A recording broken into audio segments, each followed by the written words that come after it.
Hello everyone! So years ago I made a video called Top 20 Must-Read Graphic Novels, and I decided I should do that again because I've read a lot more comics since then and that was a fun video. So, let's talk about the criteria for this. Top 20 Must-Read does not mean the top 20 best or my top 20 favorite. It's just 20 comics that I think, or graphic novels, that I think if you are a fan of the comic book medium, you should read them before you die. These are great comics I think everyone should read, not necessarily the best. Like for instance, I put All-Star Superman on my last top 20 must-read graphic novels. That is not even close to being my favorite Superman comic. I think it's really good. I think Superman Up and Away is much better. But as far as for a general audience and what is more of a must-read, I think All-Star Superman is more of a must-read comic. But if you're a fan of Superman, I think Superman Up and Away is way better. So you see, that's sort of the criteria I go for. And then as far as a graphic novel goes, there are a lot of people that argue what is a graphic novel. For me, any trade or hardcover is a graphic novel. I do not care about the semantics about what a graphic novel is. Some people will get very upset about what a graphic novel is. That's my definition. I don't care. I don't care if it's the first volume of an ongoing or anything like that. It's a graphic novel to me if it's anything other than an omnibus, essentially. If it's a hardcover or a trade paperback, I call it a graphic novel. So that's the criteria. With that out of the way, let's get into it. This is in no particular order. This is not like from 20 is the worst and 1's the best. This is just random, but it's the 20 that I think you should read before you die. There are some that are from the past video, from the last one 6 years ago, and there are some that are new. So, hope you enjoyed the video, and I'm going to hear from you guys in the comments below what your top 20 are, or just whatever, top 10, top 5, whatever you can think of, comics you think everyone should read. Anyways, without further ado, let's get into it. On the top of my pile, we've got Death of Superman. I think this is a great opener to the list, honestly. Death of Superman is a great book. It kicked off the craze of killing superheroes, which, not necessarily a good thing, but this book is fantastic, and it really nails how to kill a character. It was a job for Superman. It wasn't some death where it's like, oh, anyone could have done it. Why did Superman sacrifice himself? Something that's really cool and unique with this book is for the 4 issues leading up to the death of Superman, they wanted to make the action feel more intense and more, I guess, kind of claustrophobic as well. So what they did was, for the 4th issue leading up, it was 4 panels. Every page was 4 panels. For the next one, 3 panels. For the next 2. For the final one, 1. So each time it felt like it was getting more intense until the issue where Superman finally died and it was 1 panel per page. That really hit, and I thought that was a great idea. It's something every comic fan should read. Again, it kicked off the craze of killing superheroes. It was really the first of its kind. People had died in comics before, but not like this, and it was handled very well. And yeah, I just think everyone should read this if you're a fan of comics. You need to read Death of Superman at least once in your life. Next up, Deadly Class Volume 1. I love Deadly Class. It's one of my favorite indie books. Rick Remender is a master. He is doing so great. This is a book that does such a great job of having characters where you like them, but you see them constantly make the wrong decisions. It's like, please don't do that. The premise of this book is you have kids that are the kids of powerful people in like crime and all these other areas, and they're like, what do they do with their kids? They send them to this high school where they get trained to be great at all types of criminal activity, like being assassins, knowing how to make like chemical weapons, and like all these types of horrible things that would benefit their families if they're part of like a crime family or like high up in government or something. And so you have a lot of bad people in a place being trained by bad people, and it's very interesting. I didn't do a great job at pitching it, but Deadly Class is great, and it's going to end soon. I think it might end at like 60 issues or something like that. We're on like issue 55 right now. It's fantastic. Also, right here they have these really cool oversized editions, like for their omnibus, that are huge. They're kind of like DC's Absolute editions. You should get that if you're really into the series. But start with Volume 1 and see what you think of it. I think it's great. Next up, Batman Year 1. Very self-explanatory. Batman Year 1 is arguably a perfect origin book. It is fantastic. The art is so good. It fits the feeling of the story perfectly. Jim Gordon's amazing in it. It's just a great origin book. And again, something that, like, if you're a fan of comics and you haven't read Batman Year 1, what are you doing? It's such a good Frank Miller book without feeling too like heavily Frank Miller like some of his other work, to where it's like, man, if you don't really like Frank Miller, you may not like this. It doesn't matter. I don't think your opinion on Frank Miller, I think you'll like that book. Next up, X-Men Dark Phoenix Saga. This is an epic event that I took the comics by storm, and it was so well done, and what it did with Jean, and also Scott's such a great character in it, which is something that's missing from modern X-Men. Scott hasn't been a great character in like 15 years in the X-Men comics, but here his relationship with Jean is done so well, and how this affects the X-Men as a team is so great, and it's just one of those events that's like, you should read it if you like comics. Next up, V for Vendetta. Like a lot of these other books, very self-explanatory. It's an Alan Moore book. I don't even think it's close to being his best work, but it's good, and it's something that if you read comics, you should have knowledge of V for Vendetta and read it. I think it's pretty good. I love the art, but it's definitely not my favorite. This is one of those books I'm like, I would never put this in my top 20 favorites. I don't even know if it'd be top 50 favorites, but it is something that I think you should read if you like comics. Jonah Hex, No Way Back. This is, I think everyone should read at least one Western comic, and this is my pick for if you're going to read a Western comics. Justin Gray and Jimmy Palmiotti had a fantastic run on Jonah Hex. A lot of it was sort of one-and-done stories that were all in the same universe but weren't connected in terms of like an ongoing story. It was just random points of Jonah Hex's life. This is, I want to say like 6 issues or something like that of an actual like continuity ongoing story, and it's really well done. It covers stuff with Jonah Hex's family, what happened with his mom, because Jonah Hex has a really messed up origin where his mom was abused along with him and left him with his abusive father, which led him to be sold into slavery as an Apache slave. And so he has some resentment for his mom, and he also has a brother, and there's a lot going on here. Read No Way Home. No Way Home. Spider-Man. No Way Back. It's great, and also this is such a cool hardcover, being like a Western journal type deal. It's cool. Also, side note, I got this signed by Jimmy Palmiotti, and he also did a little sketch in it. Like, Jimmy Palmiotti's not even the artist of the book, he's a writer. But that was really cool. Anyways, next up, the slipcover of this came off, and apparently there's, I don't know, I got some crap on it. But if you can see, that's Invincible. This is like volume 1 of the Epic Collection. I have, you guys can't see down here, I have all of the compendiums for Invincible, because that's just an easy way to collect it. But since this is graphic novels and compendiums and omnibuses don't count, I'm putting the first volume of Invincible. Invincible is so great because even though this came out like, was it early mid-2000s? Even though like with modern comics, you have a lot of people that come in and they're like, now is my time to deconstruct superheroes, because that's what Alan Moore did, and I want to be Alan Moore. So you have people doing that in mainstream comics, you have tons of people doing that in indie comics. This is more of like, this felt more like Kirkman came in and was like, man, I really love superheroes, I want to make my own superhero universe, that would be cool, and then he did it, and he nailed it, and everything with it is so great. Like, Invincible is so good, I think you should definitely check out Volume 1, and then you'll probably be hooked and want to check out the rest.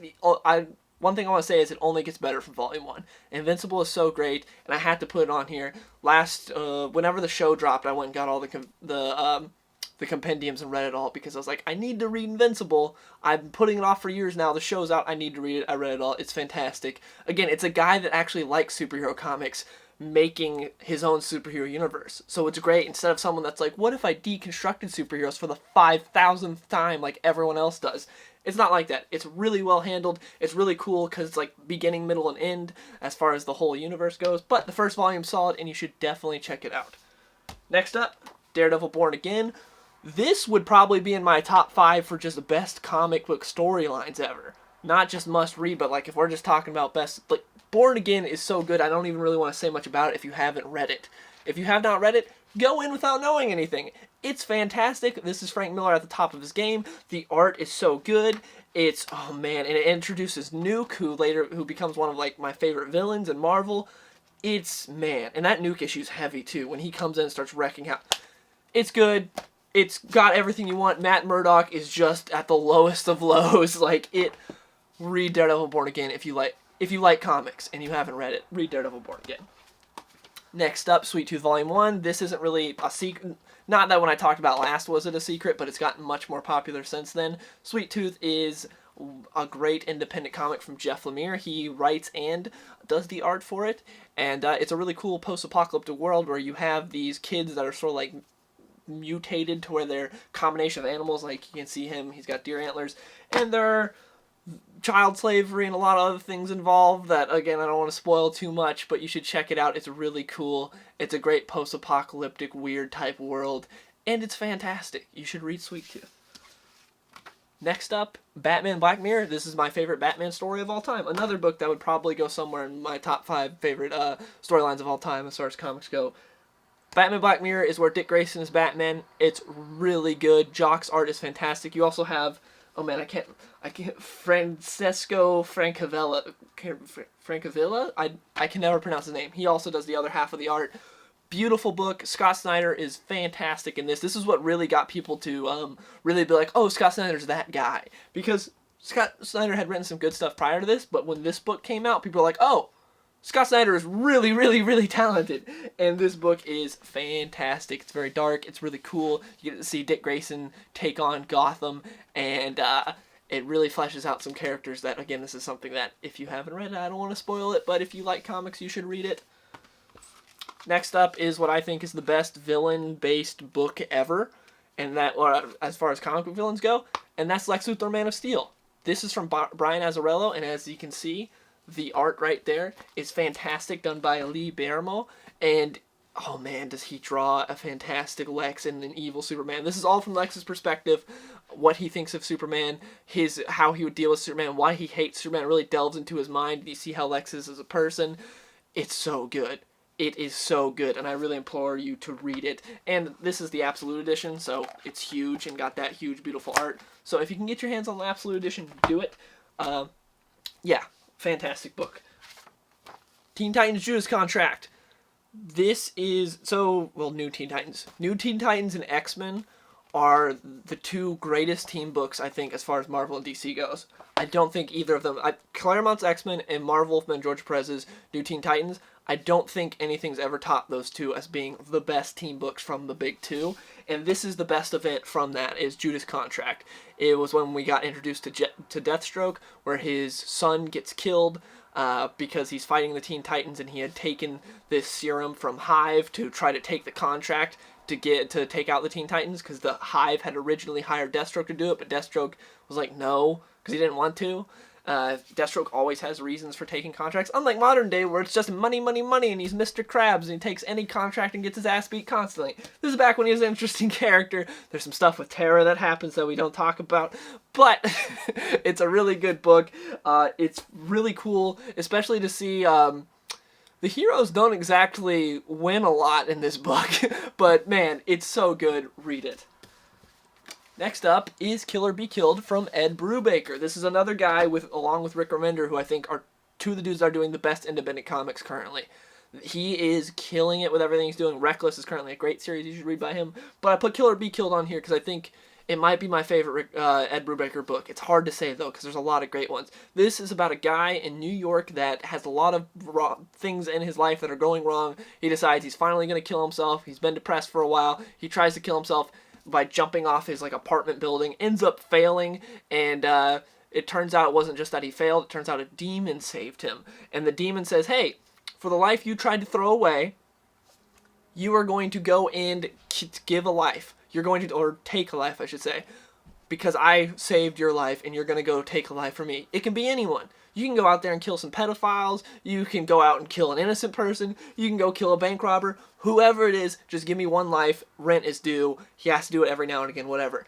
That's the premise, and then there are things where it's like, maybe it's all in his head. Is he just crazy? Is the demon real? Is it not? There's a lot of things. How it ends, how the whole entire series ends is very heavy, but the first volume is fantastic. It's a really great, interesting read. It's very dark, though, so if you don't like dark books, don't read it, but I do think it's a great book that everyone should check out. It's really good. Next up is Weapon X. This is another one of the classic origin stories, and I mainly chose this because Barry Windsor Smith's art is something everyone should experience once in their life if you like comics. It is so pretty. The colors are so fantastic. It's just, the story's great. The story is actually really good. I like to see what Logan went through and all the horrible things that was done to him at Weapon X and how he was used. But my God, is this one of the prettiest books you'll ever read. It is so good. The pencils are great, and the colors, and read it. You have to experience that art at least once in your life, in my opinion. Next up is Watchmen. I don't really even have to say anything about this. Watchmen's great. This is another book where I do think it's overrated. I love Watchmen. I think it's really good, but I do think it's overrated because just because a lot of people love it so much and think it's like the best thing ever. It is good though. The ending is great. Everyone knows about it. It does drag some though, and there are some things where it's like, why is that even there? But it's a classic for a reason. It's really good, and you should definitely read it. It's a thick boy though. Next up, another Wolverine book, Wolverine Claremont Miller. This is so good. This is also, side note, I got this signed by Chris Claremont when I met him. But it is so good. Such a great story of Wolverine in Japan, fighting ninjas, fighting for the love of his life. Read it. If you've seen the Wolverine, you're like, man, that movie wasn't very good. I wish there was a cool story about Wolverine in Japan. You'll probably like that comic. And also, Frank Miller was actually a good artist during this, because a lot of his art after this is not so hot, but his art in this is good, and Claremont is at the top of his game during it. Next up is a book I talked about before, All-Star Superman. A lot of people, this is their favorite Superman comic. Also, a lot of those people have not read any other Superman comic, but it's still really good. All-Star Superman is spectacular.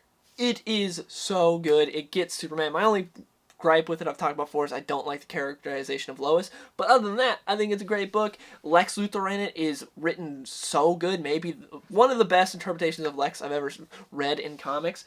All-Star Superman is great. I don't really need to say more. Read it.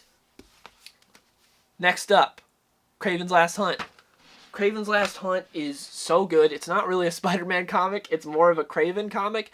And it made Craven my favorite Spider-Man villain. It made Craven one of my favorite Marvel villains, period, when I read it. Because I'm like, oh my god, it's so good. And it sucks. It's kind of like Nightfall with Bane, where I think this is better than Nightfall. But I mean that in terms of, you know, when Bane came with Nightfall, I was like, man, this guy's awesome. This is so cool. This is done so well. And then after that, he never reaches those heights again. It's kind of like that with Craven, where it's like, there have been some decent Craven stories, but for the most part, nothing's come close to Craven's Last Hunt. Although I believe we're getting a sequel soon from the original writer. I remember reading something about that online. So yeah, it's a great story where Craven essentially sons Spider-Man, and Spider-Man kind of has to deal with the repercussions of what happened. And I don't want to spoil it if you haven't read it, like I've said with all these other books, because you should experience these for the first time actually reading it and not me telling you.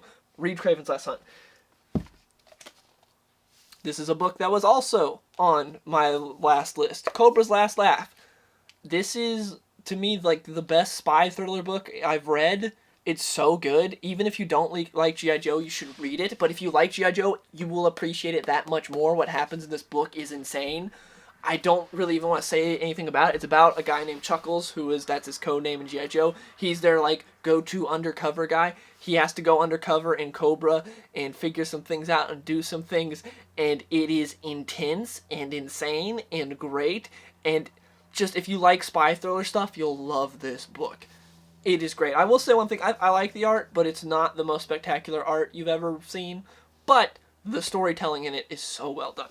And then, last but not least, another Alan Moore book, Killing Joke. You should just read Killing Joke. There's a reason it's a classic. I think it's probably my favorite Alan Moore book on this list. It's not my favorite Alan Moore story, though, but it's probably my favorite Alan Moore book I have on this list out of the 3 that I have. Killing Joke, it's a classic for a reason. It's great. As much as I hate the fact that it and Watchmen really just hammered in the 9-panel grid thing that we all hate today, but was used fantastically here. It's so good. Like, it's such a pretty book. The colors are done so well. The dichotomy between Batman and Joker is at the best. And I just, yeah. Read Killing Joke. You've probably already read it, but I had to put it on this list. So, that's it. Again, I want to hear from you guys in the comments below. What would be your top 20 or top 10 or top 5 or whatever. Hope you guys enjoyed the video. This was fun, and I'll see you guys later.